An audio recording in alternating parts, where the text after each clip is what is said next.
Au départ de Port-Vendre, direction le parc naturel marin du golfe du Lion, aire marine protégée qui s'étend sur une centaine de kilomètres de côte entre Leucate et Cerbère. Il faut 1 heure de navigation pour rejoindre les canyons sous-marins. Un canyon sous-marin, c'est une faille dans le plateau continental. Le fond descend en pente douce jusqu'à une certaine distance et au bout de cette pente douce, vous avez le talus. Et dans ce talus, vous avez des trous, des grandes failles à l'équivalent de ce que vous avez dans les vallées au niveau des montagnes. Ces canyons sous-marins, proches des côtes, peuvent pourtant descendre jusqu'à plus de 1000 mètres de profondeur. C'est le cas du canyon que nous allons découvrir, le canyon de la Casse-du-Thier, 1200 mètres de fond. L'homme ne peut y supporter la pression et la lumière se fait très rare. On y trouve pourtant une profusion de vie, crustacés, éponges, poissons, mammifères marins et surtout des coraux uniques en Méditerranée française.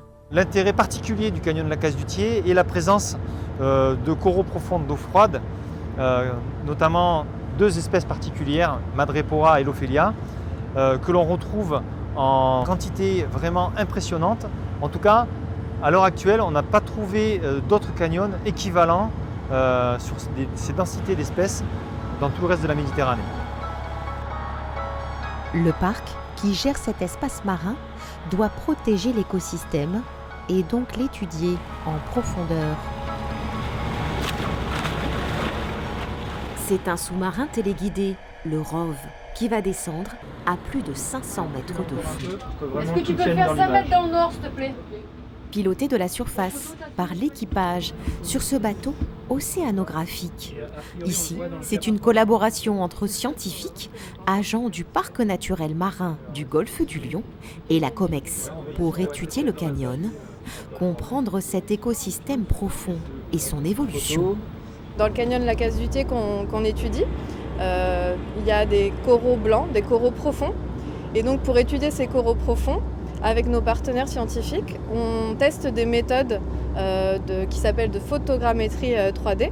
Donc c'est en fait pour essayer de reconstituer les colonies de corail pour pouvoir avoir le volume en fait et le voir en 3 dimensions.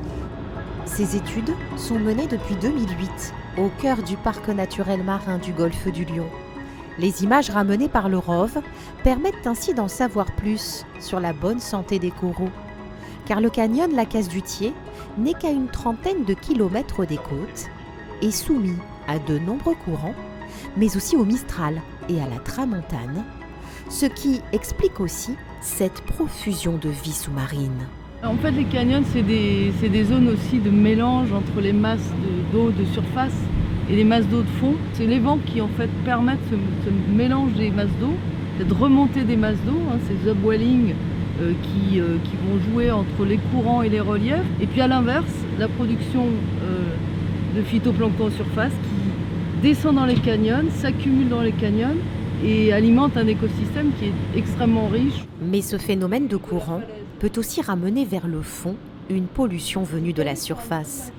Durant les plongées, les scientifiques remarquent notamment une présence de plastique de plus en plus importante sur les coraux. Là, à 500 mètres, à chaque fois qu'on trouve un massif, quasiment, il y a un morceau d'un sac plastique qui est associé à son corail.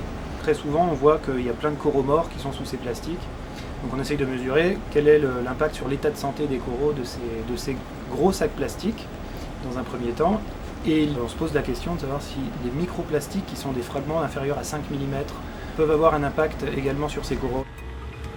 Comprendre l'impact de la pollution, mais aussi du dérèglement climatique sur la vie des coraux. Un objectif essentiel pour sensibiliser le grand public à ces questions environnementales, mais aussi à la gestion de nos déchets.